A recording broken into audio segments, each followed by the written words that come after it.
My father looked up at me from his hospital bed, tubes running from his arms, monitors beeping the countdown of his remaining time. Jade, please. You're my only chance. I sat down in the chair beside him, crossed my legs, took my time. Do you remember what you used to say to me, Dad? Every year when I asked for something Tyler already had. He didn't answer. His eyes were wet. You'd say, maybe next year. Every single time. For 10 years. I leaned closer. Well, Dad, maybe next year. Then I stood up and walked out of the room. My phone rang for 48 hours straight. I didn't answer once. Before I tell you how we got here, tell me, where are you listening from? Drop your location so I know I'm not alone. I grew up in a house with 2 children and 1 favorite. My brother Tyler was born 3 years before me. From the moment he arrived, he was the sun, and the rest of us were just planets in his orbit. My father, Frank Sullivan, looked at his son like he was looking at his own reflection. Improved, perfected, destined for greatness. When I came along, I was extra. Not unwanted exactly. Just unnecessary. The Sullivan family already had an heir. What did they need with a spare? My earliest memories are of watching Tyler receive things. Toys, attention, praise. Everything flowed toward him like water finding its level. When he threw tantrums, my parents called him spirited. When I cried, I was dramatic. When he broke things, it was an accident. When I broke things, it was carelessness. My mother, Gloria, wasn't cruel. She was simply absent, present in body but checked out in spirit. She had surrendered her will to my father decades ago. And by the time I was old enough to notice, she was just furniture. A chair that sometimes spoke. A lamp that occasionally offered comfort but never warmth. The Sullivan household ran on a simple principle. Tyler first, everyone else maybe. The cars were the clearest symbol. In our family, getting your first car was a rite of passage. A marker of adulthood. A sign that you mattered enough to invest in. Tyler got his first car at 16. A BMW 3 Series, midnight blue leather interior. My father presented it with a speech about responsibility and manhood. There were photos. There was cake. When I turned 16, I asked about my car. My father didn't look up from his newspaper. Maybe next year, Jade. We need to see how your grades hold up. My grades were better than Tyler's had ever been. I had a 3.8 GPA. I was on the track team. I volunteered at the animal shelter on weekends. But Tyler had gotten a car just for existing. I had to prove I deserved one. So I proved it. I pushed my GPA to 3.9. I made varsity captain. I got a part-time job at a grocery store, bagging groceries after practice, saving every dollar. When I turned 17, I asked again. Maybe next year, my father said. Money's tight right now. Money wasn't tight. That same month, he bought Tyler a new Mustang to replace the BMW that Tyler had crashed while drunk. The crash was hushed up. The car was replaced. Tyler didn't even say thank you. I said nothing. Kept working. Kept saving. Kept waiting. When I turned 18, I asked one more time. My father finally looked at me. Really looked at me like he was seeing me for the first time and finding the view disappointing. Jade, I'm going to be straight with you. Tyler is going to carry on the Sullivan name. He's going to need resources, education, connections, a safety net. You're a girl. You'll get married someday, and your husband will provide for you. That's just how it works.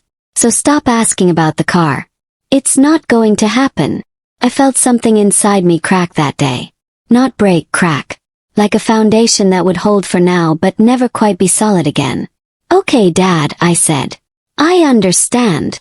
And I did understand. I understood that I would never be equal in this house. I understood that love in this family was a finite resource, and Tyler had claimed it all. I understood that I was on my own. The next 4 years were a masterclass in survival. Tyler went to a private university. Full ride, meaning my parents paid for everything. He joined a fraternity, crashed 2 more cars, nearly got expelled twice, and graduated with a 2.1 GPA and a business degree he would never use. I went to state school on a scholarship I earned myself. I worked 3 jobs, waitressing, tutoring, and weekend shifts at a physical therapy clinic that ignited a passion I didn't know I had.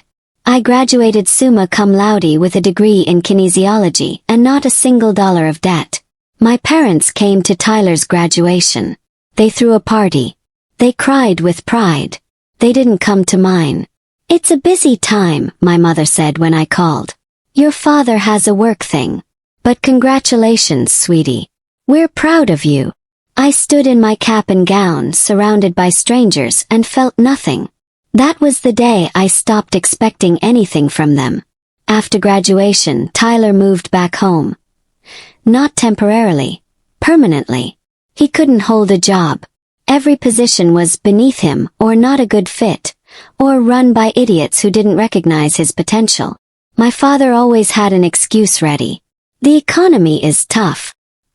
He's finding himself. Tyler's got big plans. He just needs time." Tyler was 25, living in his childhood bedroom, playing video games until 3 a.m., and eating meals my mother prepared for him like he was still a teenager. Meanwhile, I was building a life. I got my doctorate in physical therapy. I worked at a prestigious sports medicine clinic. I saved aggressively, invested carefully, and by 26, I opened my own practice, Sullivan Physical Therapy. Yes, I kept the name. Not because I felt loyalty to my family, but because I wanted to prove that a Sullivan could build something real. Even if it was the Sullivan they'd written off. My clinic was successful beyond my expectations.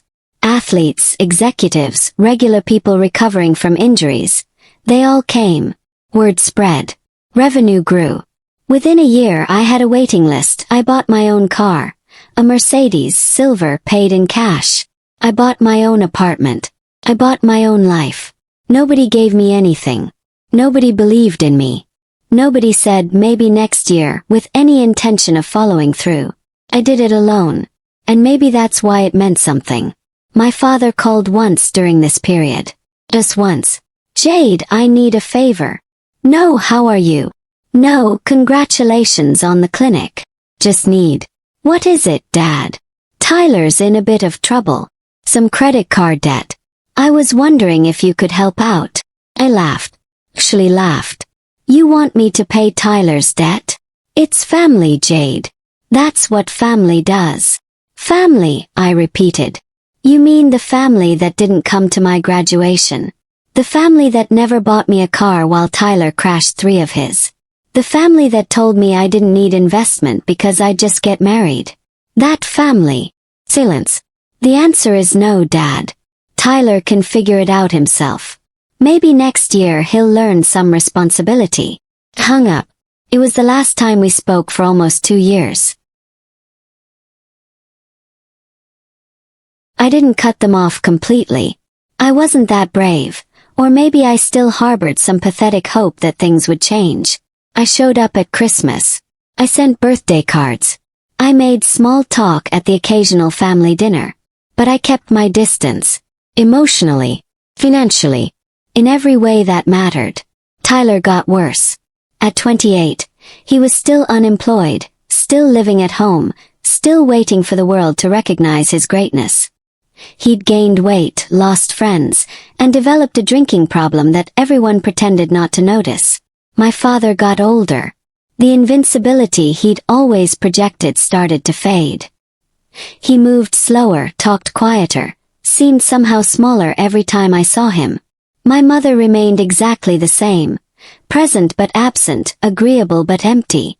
And I kept building, kept growing, kept proving to no one but myself that I was worth more than maybe next year. The phone call came on a Tuesday afternoon. I was between patients, reviewing charts, when my assistant knocked on my door. "Your mother's on line 1. She says it's urgent." Picked up the phone. "Mom." She was crying. Not her usual quiet sniffles. Real sobs, the kind that come from somewhere deep. "Jade, it's your father. He's sick. Really sick." My stomach tightened. "What do you mean sick?" "Liver failure. They say he needs a transplant or..." She couldn't finish the sentence. I sat down heavily. Whatever I felt about my father, and I felt a lot, he was still my father. The word transplant hit me like a physical blow. What do the doctors say? They're doing tests, looking for donors. They need to test the whole family. I'll come in tomorrow. Thank you, Jade. Thank you. I hung up and stared at the wall for a long time. The hospital was cold and bright, the way hospitals always are. I found my mother in the waiting room, tissues clutched in her hand, looking smaller than I'd ever seen her. Tyler was pacing near the window, his face pale, his hands shaking. Whether from worry or withdrawal, I couldn't tell. Jade. My mother rushed to hug me. Thank you for coming. Tyler nodded at me. We hadn't had a real conversation in years. Hey! A doctor appeared, young, efficient, clipboard in hand. The Sullivan family. I'm Dr. Patel. I'm handling your father's case. We gathered around her like refugees waiting for news of home. Mr. Sullivan's liver function is severely compromised. Without a transplant, he has approximately 3 to 6 months. We've added him to the National Registry, but the waiting list is long. His best chance is a living donor, a family member who's a match. What does that involve? My mother asked. We'd test blood type, tissue compatibility, overall health. If someone matches, they could donate a portion of their liver. It's major surgery, but recovery is typically full for both parties. Tyler stepped forward. Test me first. I'm his son. I said nothing. Just watched. Tests took a week. Tyler went first, confident that he'd be the hero of this story. For once, he'd be the one who saved the day. I could see him already rehearsing the narrative. Tyler Sullivan, devoted son, who gave part of his own body to save his father. The results came back negative. Tyler wasn't a match. His years of drinking had also damaged his liver enough that donation was risky, even if he had been compatible. My mother was tested next. Also not a match. Also not healthy enough. Years of silent stress had taken their toll. Then it was my turn. I sat in Dr. Patel's office, waiting for the results, feeling strangely calm. Ms. Sullivan, she said, looking at her papers. You're a perfect match. Blood type, tissue compatibility, overall health. Everything lines up. You're an ideal candidate for living donation. I nodded slowly. I see. I want to be clear. This is major surgery. 6 to 8 weeks of recovery. There are risks, though they're minimal with your health profile. But it's entirely your choice. No one can compel you to donate. I understand. Do you have any questions? I had 1,000 questions. None of them were medical. I need some time to think, I said. Of course. Take all the time you need. I walked out of her office and straight into my family. They were waiting in the hallway. My mother wringing her hands, Tyler leaning against the wall, my father watching from his wheelchair, and 4 stand beside him. Well, my mother asked. I'm a match. Relief flooded her face. Tyler's shoulders sagged. My father's eyes, those cold, calculating eyes that had looked past me for 27 years, suddenly found me like I was the most important person in the world. Jade, he said. Thank God. I looked at him. Really looked at him. This man who had given Tyler everything and me nothing. Who had told me girls don't need investment because they'll just get married. Who had said maybe next year 100 times, knowing he would never mean it. I need to think about it, I said. The silence was deafening. Think about it. Tyler repeated. Jade, he's dying. I know. And you need to think about it. Yes. My father's face shifted. For a moment, I saw something unfamiliar there. Was it guilt? Fear? Or just the disorientation of a man who had never imagined being at someone else's mercy, especially mine? Jade, he said quietly. I know things haven't always been. I know I haven't been. Haven't been what, Dad? He couldn't say it. Couldn't admit it. Even now, even dying, he couldn't acknowledge what he'd done. We can talk, he finally said. About everything. After the surgery, we'll sit down and... After the surgery. I nodded slowly. Sure. We'll talk after you get what you need from me. Just like always. Jade. I need some time, Dad. You always told me to wait. Maybe next year, right? Maybe next year we'll talk. Maybe next year you'll see me. Maybe next year I'll matter. I turned and walked away. Behind me I heard my mother call my name. Tyler too. I didn't stop. I went home and sat in my apartment in the dark for hours. Marcus found me there. My boyfriend of 2 years. Kind, patient, the first man who had ever made me feel like I was enough exactly as I was. I heard, he said, sitting down beside me. Your mom called my mom. Of course she did. What are you going to do? I stared at the ceiling. I don't know. What do you want to do? That was the question, wasn't it? What did I want? Part of me wanted to let him die. Let him lie in that hospital bed and experience, for the first time in his life, what it felt like to be told maybe next year while life slipped away. Part of me wanted to save him just to prove I was better than he ever was. To show him that the daughter he'd dismissed was the one who held his life in her hands. Part of me, the small, wounded, still hoping part, wanted him to finally see me, to finally apologize, to finally say the words, I don't know what I want, I admitted. I just know I'm tired of giving to people who never gave back. Marcus took my hand. Whatever you decide, I'm with you. But Jade, don't make this choice out of anger. Make it out of peace. You have to live with it either way. I leaned into him and closed my eyes. He was right. Whatever I chose, I would carry it forever. I needed to make sure I could. The next day, I visited my father alone. Tyler was getting coffee. My mother had gone home to shower. It was just the two of us in that sterile room, monitors beeping for dripping time running out. I sat in the chair beside his bed. He looked at me with those eyes, the ones that had looked past me so many times. Jade, you came back.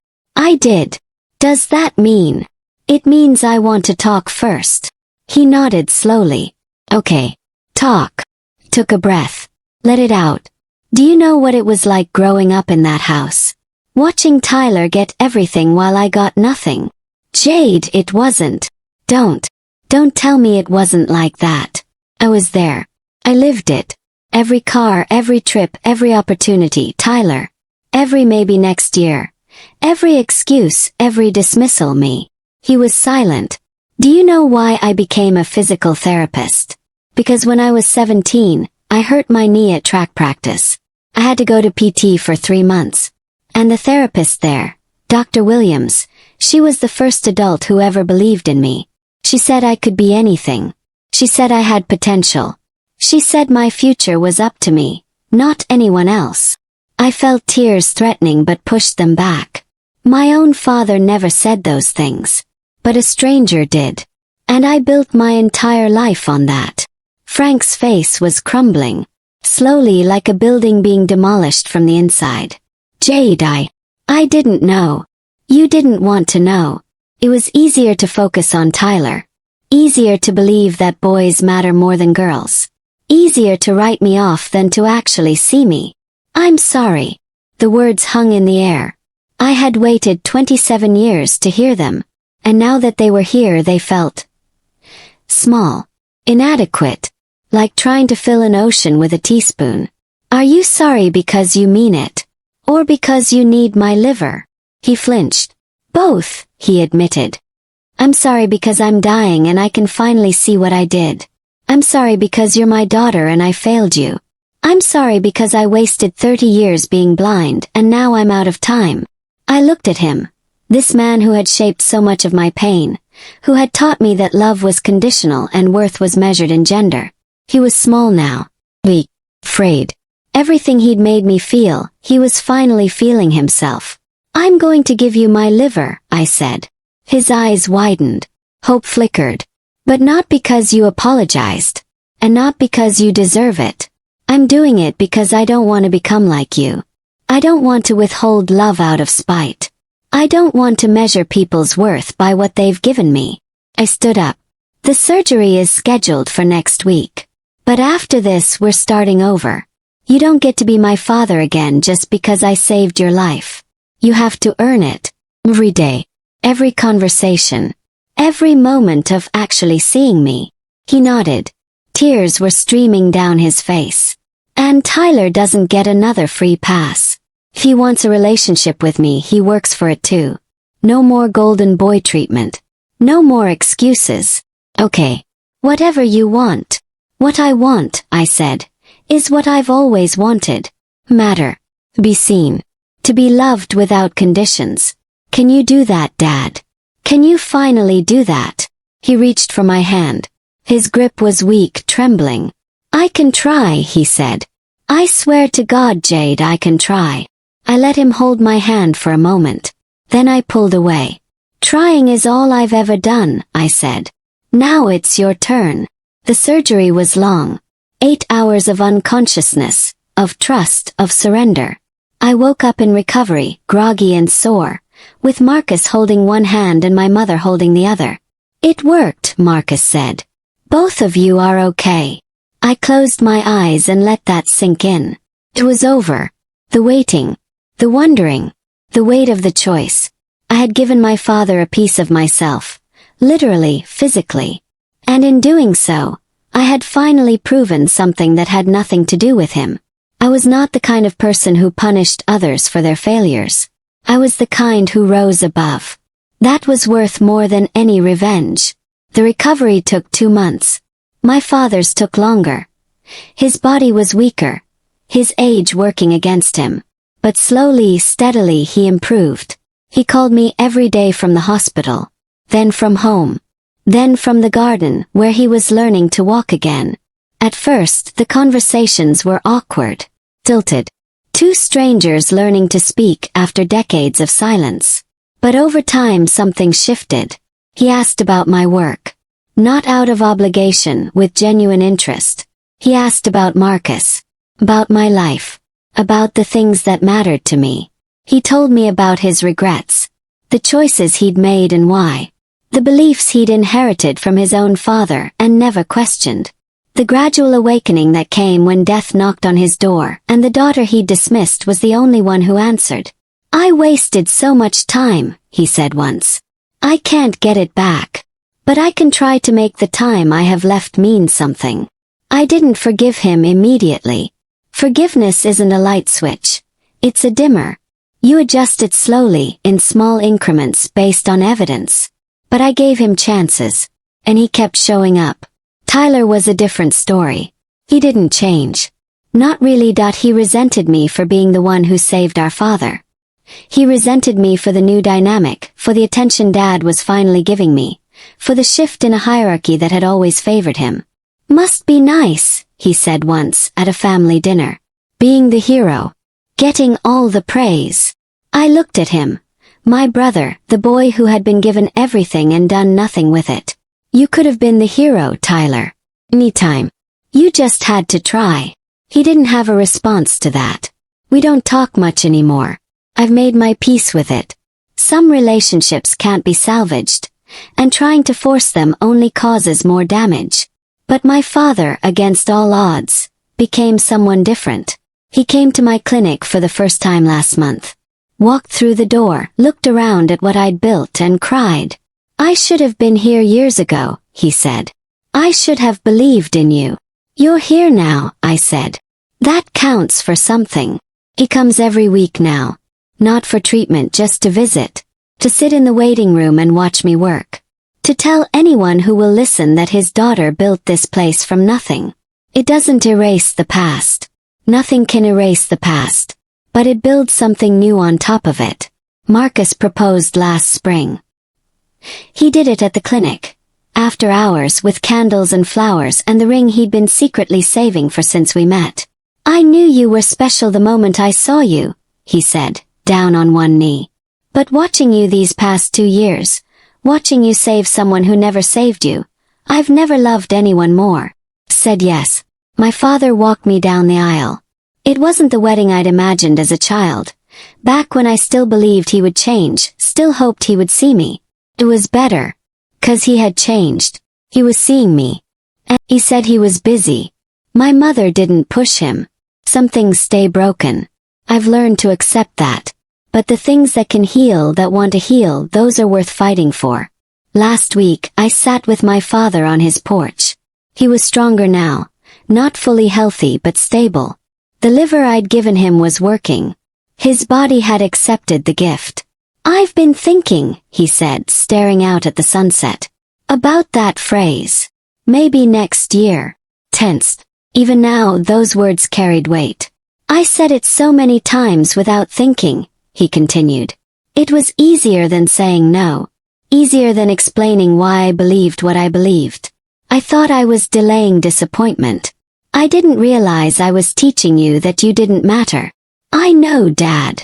"No, let me finish." He turned to look at me. "I don't have many years left. The doctors say 5, maybe 10 if I'm lucky. And I don't want to spend them saying, maybe next year anymore. Not to you. Not to anyone." He reached into his pocket and pulled out a small box. "This belonged to my mother. Your grandmother. I was going to give it to Tyler's wife someday, but Tyler doesn't seem to be getting married. And even if he did." He opened the box. Inside was a ring. Antique, beautiful, a diamond surrounded by small sapphires. "I want you to have it. Not for your wedding, you already have a ring. Just because it should have been yours all along." Took the box, held it carefully. "Why sapphires?" asked, my voice thick. "Your grandmother's birthstone. Same as yours." I looked at him. This man who had failed me for so long. This man who was finally trying. "Thank you, Dad. Thank you," he said. "For not giving up on me. For giving me the chance to make it right." We sat there until the sun went down, not talking, just existing together. Two people who had wasted decades and were finally making the most of the time they had left. If you're out there, the overlooked daughter, the maybe next year kid, the one who was never quite enough, I want you to tell you something. You are not what they see. You are not the limitations they placed on you. You are not the love they withheld. You are not the opportunities they gave to someone else. You are what you build when no one is watching. What you become when no one believes in you. What you create from the scraps they left behind. And sometimes, not always, but sometimes the people who failed you find their way back. Not because they deserve it. Not because you owe them anything. But because people can change. Even the stubborn ones. Even the blind ones. Even the ones who said maybe next year until the years ran out. You don't have to forgive them. You don't have to save them. That's your choice, and no one can make it for you. But if you do choose mercy, if you do choose to give them one more chance, make sure it's for you, not for them. Make sure you can live with it. Because the goal isn't revenge. The goal isn't even forgiveness. The goal is peace. The kind of peace that comes from knowing you did the right thing, even when they didn't deserve it. The kind of peace that lets you sleep at night. The kind of peace I finally found, after 27 years of waiting. And let me tell you, it was worth every maybe next year. 'Cause the best year was this one. The year I finally got everything.